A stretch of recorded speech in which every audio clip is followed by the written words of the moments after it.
Hey guys, here's another episode of What's Wrong with This Insurance Estimate.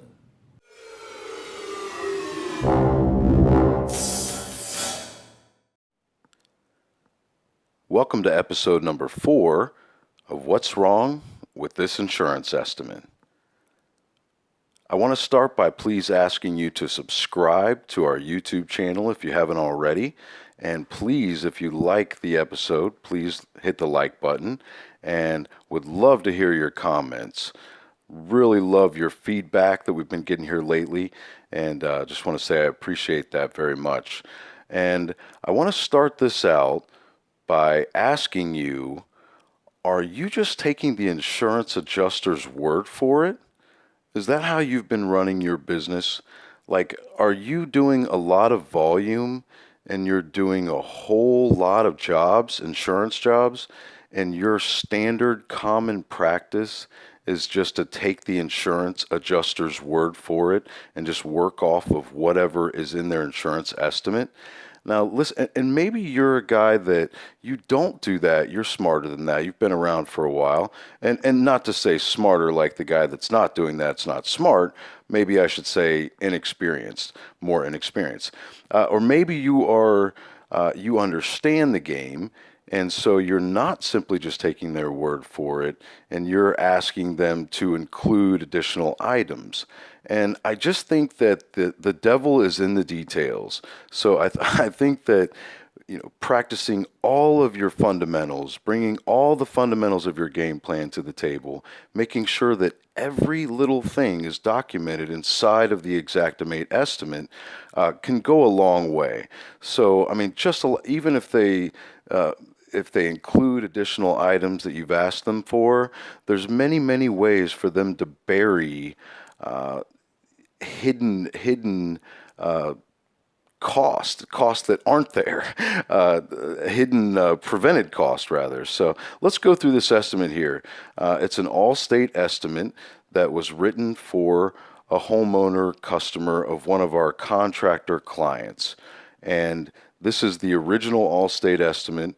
This is where it started before our involvement. So let's just go through here. As you can see, we've whited out many of the details to protect sensitive information. It's a job in the San Antonio market after record-breaking hail there recently, in let's see, May. And it's just a standard laminated composition shingle roof, 47 squares. Looks like first glance, maybe everything's there, right? I mean, and one of the things to note is I keep saying this every time. You may see where the insurance company has included the drip edge or the pipe jacks, for example. Most State Farm estimates that you look at, it will not have the R&R in front of the pipe jack flashing, or in front of the flashing pipe jack rather, or valley metal. It'll just simply say flashing pipe jack, and that would mean that they're not paying you to remove and replace it. But here is an Allstate estimate that was written before contractor involvement. So in other words, no one asked this adjuster to do it correctly and to write it up for R&R, for the rain caps, the pipe jacks, the valley metal, and the drip edge. And even the continuous ridge vent, which usually they don't even pay for the removal of that. So, but no one asked them to do that correctly, but yet here's an adjuster that actually did that correctly. However, there are still glaring omissions from this estimate. One is a turtle vent, not that big of a deal, right? But also chimney flashing, step flashing, chimney chase cover, and a flue cap. And also, another huge glaring omission is there is a steep charge on this roof, and it is, as you can see, nowhere included in sight. So let's just see what a big difference that might make. The rest of the estimate's pretty standard. They gave us a quarter of a pickup truck load, which, by the way, that's no good. Because, and you ask them, what about the dumpster? And they'll say, well, the haul off is already included with the removal of the shingles, right? So I mean, there's the line item number one, the remove laminated composition shingled felt or shingles roofing without felt. There is another item that you'll sometimes see them use, no haul off. No haul off would definitely constitute a dumpster.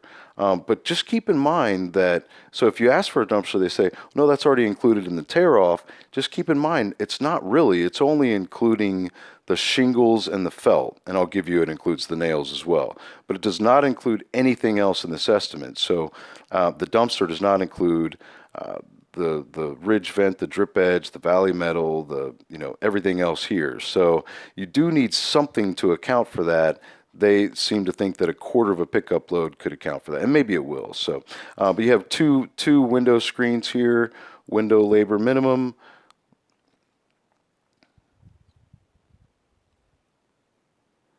Pretty standard job, right? So there's the grand total, 14,478.13. Just some summary pages where they broke it down between the dwelling and other structures. And let's take a look at our Xactimate estimate that we wrote for our contractor client. And we submitted it to Allstate. And you'll see that it's pretty similar. I mean, if you look at it, like at first glance, you might say, well, that's pretty much the same thing. However, it's very different. We have the steep charge. So that's huge. I mean, that's just remove. Look at line item number 3 here.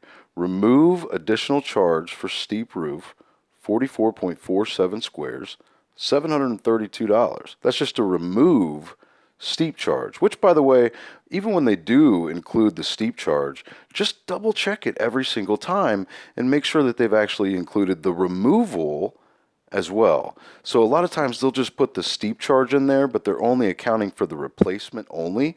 And if they're only accounting for the replacement only, that's why I stopped here, is to show you that would actually be worth $732 in this instance.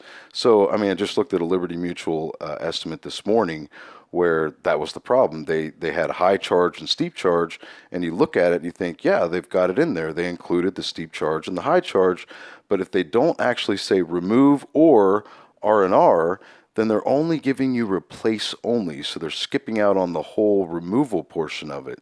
With the high charge and steep charges, those things can make a big difference. So the way that we do our estimates is remove, remove, remove. So you may see this and think that it looks a little bit unconventional. There's a method to the madness. I'll just leave it at that, but it's remove, remove, remove. So remove remove the ridge cap, remove the shingles, remove the steep charge, remove the valley metal, remove the drip edge, flashing, which by the way they were missing 65 linear feet, remove the flashing, the 14-inch wide flashing, there's the missing turtle vent, 8 pipe jacks was the same, 2 rain caps the same on the digital satellite, detach, reset, align, and calibrate. And then here are the missing items. We have the chimney flashing, large, so they're missing $376.80. That's a big deal. And then the chimney chase cover, and I really want to point that out because, I see a lot of these jobs that you guys are on, and the photos come back and the estimates come back, and you look at the photo and you see that the chimney's really tall, and you just kind of think that no one actually got a ladder and got up there and looked at the top of that chimney, which, by the way, that's why drones are really good because you could just cruise on up and take a look and take photos, prove the damage, and include it in the estimate. So, but I just really believe that it pays not only for the sake of giving good service for your customers. I think that it pays to find a way to get up to the top of that chimney and at least eliminate it from the estimate. So, but if it has one ding on it, then it's good enough to be replaced. I think most insurance companies would replace it no problem. So in this instance, to remove and replace the fireplace chimney chase cover, line item number 13 here is $387.72. So that's a big deal. And then what typically goes along with that, depending on what's up there, is line item number 14, the flue cap. that's $120. Now here's another big one too. I actually can remember this deal on line item number 15 and 16. It was an Allstate adjuster. I dealt with her personally. Gable cornice return laminated, four of those, $238.85. And then you have the cornice strip on the next item, 36 linear feet. I remember this specifically because the adjuster, she did not know what those items even were. And you could tell she tried to play it off like, and she's looking at at a photo of the front elevation of the house, and she says, "And you have these items in here. Why? Why do they need to be replaced? And were they damaged?" And I said, I could tell that she didn't know what they were, but I didn't want to call her out on it because I didn't want to like make her embarrassed or kind of ruin the deal that we had going there. But eventually it became clear, so I finally said, "Ma'am, do you see the triangles, the left and the right side?" And so I'll just stop. She didn't know what they were. Now she knows. She had omitted them. They had omitted them from the original estimate. And when we submitted this, she wondered why they were there. Now she knows what they are. And I would submit to you that she's probably going to be paying for a lot more gable cornice returns and cornice strips. And they have laminated and 3-tab, and they also have 2-story and regular 1-story as well. But look at that. And if you don't know what they are, I want you to hit the pause button right now and go do a Google image search for gable cornice return. And if you do that, you're going to see what they look like, and you're going to just probably hit yourself upside the head, probably much like I did when I first saw them, because I couldn't believe how much money I was leaving on the table, because these gable cornice returns are on most of your jobs, and they're there, and you're doing them, but you're not getting paid properly for them. And so what was actually ironic about that Allstate adjuster not knowing and then learning, she was the second adjuster I dealt with inside of a week that I had to show what they were. And it's easy to do if you're talking with an adjuster, if you're not using a service like ours to do it for you, and if you're doing it on your own, then and you find yourself in that situation, ask the adjuster to go click on the illustration inside of Xactimate, because there are photos there. And they're going to feel a little sheepish too, but these are items that should be paid for every time they're supposed to be, and they're usually not. Like, they're missed so often. And so you can see here those two items adding up. I mean, that is well over $600. So look at the Google images. You'll see what they are, and from now on, those things will start standing out to you. And do the same thing, by the way, with rain diverters, electrical mass, detach reset. There are many items that don't get accounted for. And they're there, and you just don't think about them. So start really looking for those, okay? The flashing back on. So that missing flashing, the line item number 18, was worth $185.79 just to put it back on. And remember, to remove it up here in line item number 6 was $28.60. So the flashing, the Valley Metal, they had that. The step flashing they were missing. There's no such thing as a removal of step flashing inside of Xactimate, so you can only really include for the if you see that one without the R&R, that's okay, because there's no such thing as the removal of step flashing. But again, $170.78 to do the job right, by the way, and to not have mangled up metal. And they may say, why do you have this there? What was wrong with the metal? Why do you have the what was the metal damaged by hail? It doesn't have to be damaged by hail, it just has to be damaged. So, I mean, if it's mangled or bent at all during the re-roof process, take photos of that metal. Don't take chances. Do it right. Protect your reputation, protect your warranty. Just, we know what I did when I was a contractor? I just replaced it every time. I did, and I showed photos every time. And as long as I showed those photos of the in progress, they have no problem paying for it, really. I mean, I'd say 90-some% of the time they're going to pay for it, and you're going to win overall as a result. Okay, so the drip edge here, I believe this was one where it was required by code, but it wasn't there before, so that's a given. And the starter strip, they're not usually going to pay for, Allstate's not usually going to pay for that. We always put it in with laminated shingles because if an insurance company is going to pay for it, they usually will only do it with the laminated. And you just kind of never know. I mean, sometimes they'll do it without, again, without having to be asked to do so. And so what do you do? Do you leave it out? I say put it in because it should be in there. And maybe they back you down, but it's better to back down with it there than to back down with it not there, because they're going to try to back you down on something either way. It's rare that they just approve every penny. It does happen. Have many clients that tell me, hey, yeah, they just approved every dime of it, but it's not usual. It's not typical, especially not Allstate. They write their own estimates. It's rare that their estimate's going to match yours out perfectly. They're going to try to resist and take off some items along the way wherever they can. So, okay, now we have detailed footnotes showing what's included with the shingles. Additional charge for the steep roof. Look what they were missing for so we said they were missing $732 for the removal of the steep charge. And look here, $23.88. Oh my goodness. So over $3,100 missing just because the adjuster failed to include the proper steep charge or any steep charge at all. Ridge caps. And for the adjusters that say, "Oh no, the ridge cap's already included." Look at that, $772. I don't think the ridge cap is included. Continuous ridge vent, seal and paint trim, prime and paint roof jacks, window screens. Okay, now I want to stop here. This is a bid item. Number 30. This is a bid item. What happened on this deal is, and I'm just going to skip ahead to show you, and then I'll come back, so bookmark that. What happened on this deal was they had to get an HVAC company to come in, and they paid $652 to come in and fix the line that was pierced because the line was in the wrong place. So kind of a causation issue there, and you may have mixed results on it, but here's an example about just simply documenting it correctly. So see attached invoice from, and we whited out the name of that company. The AC lines were installed too close to the roof, not in compliance with the IRBC. As a result, they were punctured during the replacement of the roof, attached as the invoice for repair.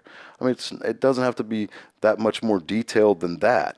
I mean, so, and give them the documentation, show them that it was an incurred expense. In this case, this job was done, so show them that it was an incurred expense, and I submit to you that you should be able to have decent results most of the time. Okay, so general conditions, we put in for a 20-yard, really maybe a 12-yard might be sufficient. I think in this case they didn't give us any more than where they were at to begin with. But so our estimate on this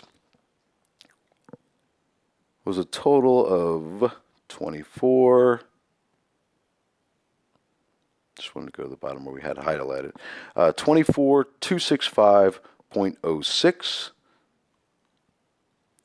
And to 24, and just to recap, we started from there. So it's like plus 10,000. Price gouging, right? Excessive? I don't think so. I mean, once you really look at the items that are there, which items would you have me hold off on? And it's a good thing you would not have me hold off on them, because look what we were able to obtain as far as results. So here's the final. So you see a lot of the same items that are here that they had already, but now we have the removal of the steep charge and the replacement of the steep charge. We have the drip edge. We have the fireplace chimney chase cover. We have the flue cap. We have sorry if I'm not going in order, I'm just reading them as I'm catching them. We have the flue cap. We have the step flashing. We have the flashing. So basically line item number 19, 20, 21, 22, and then 24, the turtle vent was included. So, just showing proper documentation after this job was done, like I said before, the proof is in the results. I mean, what I said was not just hot air. Just document it and show the results, and you can get results. And then here we have the line item or the bid item for the climate control company. We whited out their name in the other part, but you can see it now. Not that big of a deal, really. But the climate control company here, the AC, she just basically copied what we had in our estimate and paid it. So that was included. And no problem there. See, there was no question. I don't remember her ever saying, why did you have to do that? It was pretty much self-explanatory. So anyway, this is a very, very simple job. There's no O&P. You could fight for it if you want to. I don't do it when there's just a roof like this. The reason why I don't do it is because we got this approval, inside of a week, maybe 2 weeks, something like that. I mean, it was around a week. And so because we didn't try to go after the O&P or other things or try to hang on to every last little item, check it out. There's the results. 20,453.95. So are you a contractor? Would you be happy with those results? I think you probably would. So to recap here, we have the original Allstate estimate at 14,478.13. We submitted an estimate for 24,265.06. And the final results after a week to 2 weeks, 20,453.95. Now listen, does it always, I mean, that's an average, type of a result there. I mean, but sometimes you're going to get an extra 3,000. You might get an extra, we need to make a video about the small wins where we get an additional 800. Or just had one of those this morning with who is that? Farm Bureau, I believe. Yeah, Farm Bureau. So $800, but that was pre-billed. We'll take pictures and document some of the things that they're not willing to approve right now, and they will on the back end. So I mean, and sometimes you'll get 15,000. Go back and watch episode number 1 where we started. This was a huge home run where it started out at, I think it was 29, and we got it approved at 57. So that was a big win. Sometimes you smash it out of the park. Very rarely do you just lose where they deny it altogether. And they may deny it altogether, but you just go back another round and try it again.